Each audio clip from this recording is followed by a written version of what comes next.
Hello, this is Brian Roten, senior reporter for Hotel News Now. I'm here with Laura Lee Blake, president and CEO of AAHOA, and we're here at the second day of the ALICE conference, and we're going to talk about a number of things that are of concern to quite a bit of owners across the U.S. So, Laura, thank you so much for being here with us today. Yes, well, thank you. Always a pleasure and privilege to be speaking with you and addressing some of these high concerns of our members. So, let's kick things off with one of the biggest things that's been going on in the industry lately, the Choice-Wyndham. I don't want to say it's a deal, but it's Choice is attempting to make it a deal. And we know very shortly after Choice came out with its announcement that it was pursuing Wyndham, AAHOA had a bit of a response to that. So please tell us a bit about AAHOA and its membership's position on this potential deal. Yes, well, thank you for that question. And you are correct. As soon as the news hit about this proposed merger of Choice Hotels and Wyndham, I think it sent a shockwave through our membership because so many of the brands that would be impacted are in the economy and the mid-scale segment, which has a large number of our members. And the thought that one franchisor would have such a dominant role in those segments raised some high concerns across the membership. But to make sure that we better understood where the members were coming, we issued a survey and we asked the members to respond. And it was an interesting result because I think we had one of the very highest survey results in the history of AAHOA.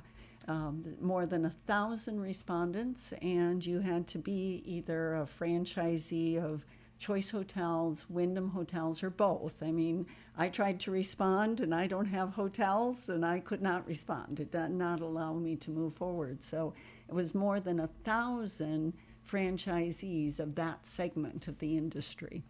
And the responses were overwhelming. More than 70%, and again, looking at those that were Choice Hotels owners only, and then the Wyndham Hotels only, and then those that had one or more of both, okay? But 70% on average of those three groups said that they believed it would have a negative impact on their business if this merger were to occur. Another somewhat very high but alarming number was more than 2/3, more than 66%, said they likely or very likely would not continue with their license, with their franchise, if this merger were to occur, if they had the option to get out. It is not standard in the hotel industry in these 20-year-long franchise agreements to have change of control clauses in the franchise agreements. And what that means is, in other industries, sometimes there's a change of control clause that allows that if there's a major change or significant revision of the ownership or their shareholders of one of the companies to the partnership or to the agreement, then the other party has the opportunity to terminate. And so that is not standard in the industry. So for our members to say they would do this, if given the option, right now, unfortunately, they do not have the option unless they would look at paying liquidated damages to exit their franchise agreements. And across the industry, it's fairly standard that the liquidated damages provision is 36 months of royalty fees. So for some of our members, that could amount to hundreds of thousands of dollars. So it is a concern that if they now have a merger and these two brands, or all the brands from these two franchisors, are merged, according to the count that we were able to put together, it would be 16,500 hotels with 46 different brands. And so it really puts our members, I think, in somewhat of a bind, because if you then want to get out and you're willing to pay hundreds of thousands to effectuate that, then the question is, where do you go? Because there's such a dominant share then, both in the economy and the mid-scale brands, that maybe there's a few other options, but in some geographic locations, maybe that's not even available because those particular brands are already there. So it really limits what our members could do and what the future looks like. So there's high concerns as to what this means. So either through the survey or directly from the members themselves, what are you hearing in terms of what are the concerns that they have about what this deal would mean for their businesses? What is behind this such a high negative response in the survey? And that's an excellent question. A few factors that they identified as part of this survey. One is a fear of an increase in fees. And so the concept is that if you are suddenly with one franchisor and you're used to their systems and you're accustomed to their practices, their standards, everything from their central management systems, reservation systems, everything else, and then suddenly it changes, you can imagine there's a concern with what are the fees then going to be, and what does that look like? And especially kind of comparing maybe what Wyndham offers versus Choice, what Choice offers. How would that change if Choice now had a dominant share of this segment? So that is a high concern, and some of that has been played out with prior mergers and acquisitions that members have been through, where they, at least at the time, reported that they experienced higher fees, especially in the initial time period. So that is one very basic concern. Mm-hmm. A second one is just how the brands then would be diluted.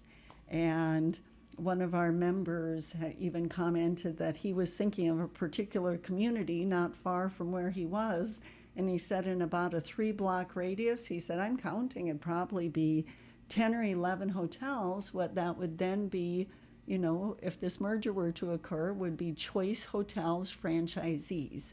And what does that mean for the guests, as far as choosing which hotel? And if you're then competing against other hotels under the same franchisor, I think there's also questions as to then would Choice continue to support and maintain all of these 46 brands, or would some of the maybe economy brands suddenly be merged themselves? Would they lose their identity? So a lot of concerns about the dilution of the brands. Other concerns were like IT impacts. Anytime you're integrating, systems between two large companies, there's always IT possible concerns, especially if they've been at different systems. Now you have to integrate that into what your hotel is operating. So that was another high concern. So some, interesting and great kind of comments and results from our members in response to the survey, because a few of them have gone through it before, talked to other AAHOA members that have, and it's never as smooth as one would think, and so I think that also is a concern. The final one that I'll mention is what it means also for their customers, for their loyal guests. With respect to loyalty programs, how does that work out? How do they maintain kind of those same standards that they're accustomed to doing? So more, I think, the big question as to what does this look like for future relationships with our guests, with our community, and, especially for our brand if this merger were to actually come through. Did you notice any difference in responses based on whether they were a Choice franchisee, Wyndham franchisee, or both?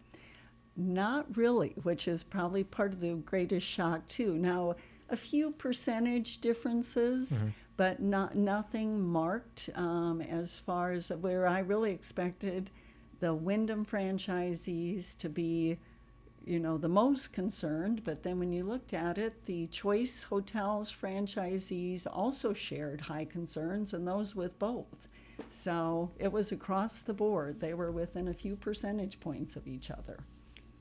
we're going to pivot a little bit here. We're still going to talk about franchisees, but we're going to talk about the bill that has been going through the New Jersey legislature.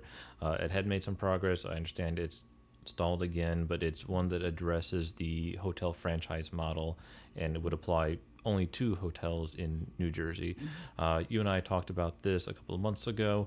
Can you give us an update on where things stand with that particular bill? Right. Well, here we are at the beginning of the year, and as you mentioned, the bill was stalled at the Senate level, and so there have been discussions on next steps.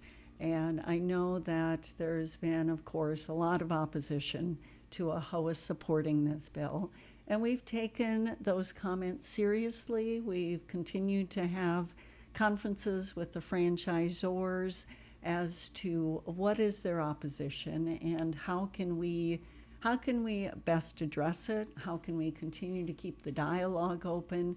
And I will share with the audience, with the members, that even at this Ellis conference, that has been a topic of conversation with several of the franchisor brands. And so we care deeply about our AAHOA members and, of course, our New Jersey members. I often say that I love our New Jersey members. They are passionate, they're strong advocates, and they've been through a lot. So many of our members, especially if they own only one or two hotels coming out of the pandemic, it was a tough period. Their doors were shut, and suddenly they opened up, and some of them did feel that maybe the franchisors weren't there supporting them as strongly as they would have liked. They were seeing new fees being imposed for a variety of things, and essentially over the past years, they've seen their ROI dwindling. Used to be maybe a double digit. Now they're looking at maybe a single digit ROI, and they're putting their millions of dollars, their life savings into the hotels. And suddenly they're at a point where they say, we need some changes. And from my personal perspective, it's been an interesting journey to the extent that I'm a lawyer by profession and training, and I'm very accustomed to being an advocate for my clients. And so we approached the New Jersey, that legislation that way, but never with the idea that it was for the sake of passing legislation. It was always for the idea that it would maybe raise awareness of what our members were challenged with, and hopefully bring the parties to the table to discuss it. And so I'm very pleased that now that we're at this stage, we're starting to see more of the parties coming together to start discussing it. Because in the end, regardless of what's going on, we need relationships with the franchisors. We're a AAHOA, and our members are very closely tied to the franchisors. So we're trying to figure out what is the best path forward right now, and looking to the franchisors too to share with us what they're willing to do. And we are very reasonable and open to discussing, the concepts that they might have and how best can they listen to our members, what can be addressed, if there are concerns, how can we best take this to them to determine the best path forward. Because as time has passed, we're recognizing that not every AAHOA member is in support of continuing this because they value the relationship with the brands, and we do too. So it's really trying to figure out how can we accomplish a lot of what we're trying to do without legislation, and I think we're getting closer to that point. So only time will tell in the upcoming weeks and months as we determine the next steps. So I know that was a very long answer, but again, it's kind of that balancing act that we are engaged in with, again, talking to the franchisors, making sure that they're hearing the voice of our members and raising this so that we can figure out how best to accomplish our goals. That's interesting. I hadn't expected that as a possible outcome. I kind of figured this would something that was going to, pass or fail in the legislature there. But if you're able to reach some kind of compromise, I could see how you could say then the bill's not necessary. Correct. And I think that's what we're looking. Is that the best path forward? So I share this all because no firm decisions have yet been made, but there are ongoing conversations on all sides, and really reaching out to our members as well to talk to them on a personal basis as to what does this look like, and do you want AAHOA to continue to support this? And that's where we're at. We answer to our members. We're an advocacy association to answer for our members and protect their interests. And how best do you do that? So that is always our goal in the end. And speaking of your membership, your membership is made up of owners, and you guys recently launched a new initiative, the Hype Ownership Initiative, and that is geared toward helping out a new generation of hotel owners. Can you talk about how this initiative came to be and how it's supposed to work? Yes, and this is one that we are just very excited about. Last year in 2022, yes, we launched the Her Ownership Conference. And it was such an amazing success. And this was for the women hoteliers. And we initially anticipated that maybe we would have 50 women show up, and here we were closer to 300 in Wow. 2022. And so we repeated it in 2023, just a few months ago. And then we thought, well, maybe the first year possibly was kind of a wild success, because with only 5 weeks out from the second one, I believe we only had 7 women registered. And we got to the Her Ownership Conference, and here we had even more attendees than the prior years. So with that success for the Her Ownership side, we decided it is time to really focus on the young professionals. So HYPE stands for Helping Young Professionals Evolve. And so this year it's going to be in New Orleans, and we're excited because we're already starting to see the numbers coming in, and we're very pleased that we'll have a chance to bring the young professionals together, provide educational content.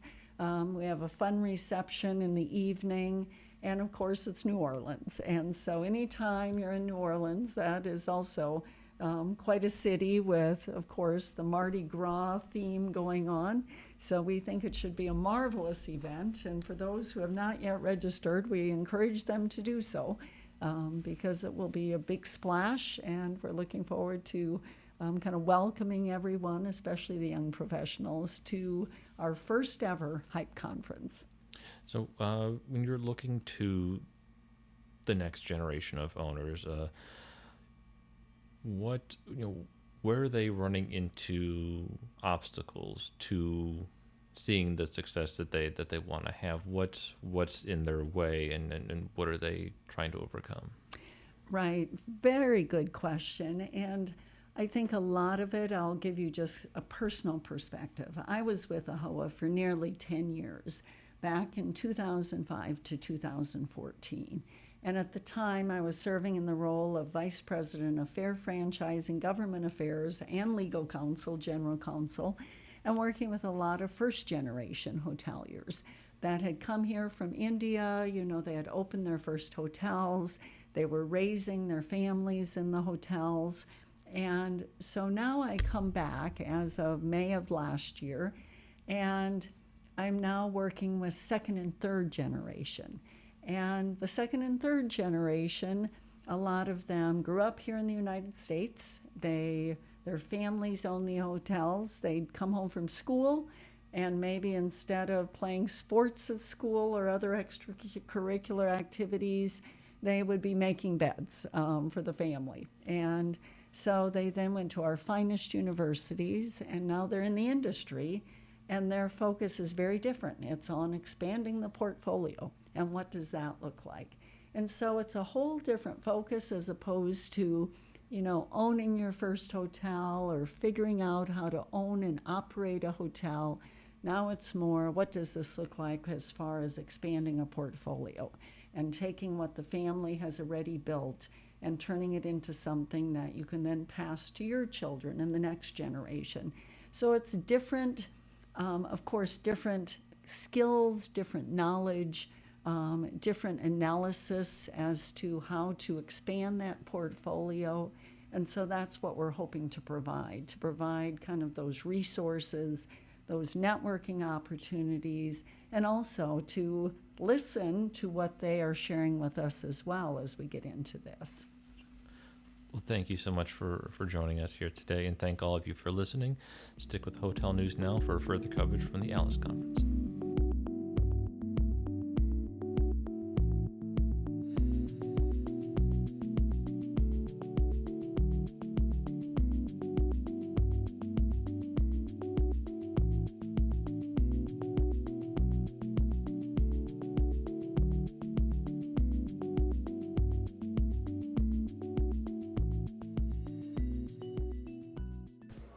Hi, I'm Isaac Colazo, Vice President of Analytics at STR.